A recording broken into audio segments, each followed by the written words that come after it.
So one of the stories that I have about one of the recipes, I'll talk about a few of the recipes, but I have some favorites, and there's some that have some specific stories behind them. But one of them is the recipe called the nut balls.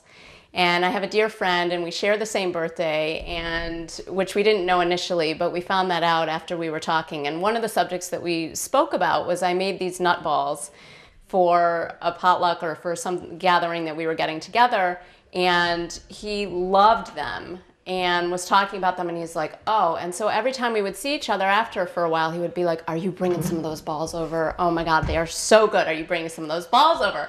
And so it sort of became this discussion and this humorous experience around bringing the nut balls over. And when I was writing the recipe for the book and actually putting it down on paper, I kept that recipe named nut balls, and all of the other balls and bonbons in that chapter were later called bonbons. So the original is the nut ball recipe, and that does happen to have a special place in my heart. So in looking at some of the recipes, some other favorite stories for some of the recipes include the chocolate chip cookies. I wanted to make something that was likened to a Toll House chocolate chip cookie, or the real chocolate chip cookie that you just crave.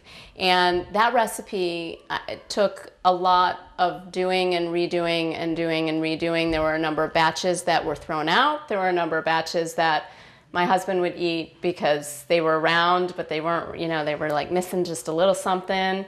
So that was one of the recipes that took a while, and we think we got it. And I recently have heard from a client who told me that she makes triple batches of that so that she can put them and store them and have them because she loves them so much and her kids love them. So that was really great feedback. And I was like, I've worked so hard on that recipe. It was so great to hear you say that. So yeah, another good positive story there.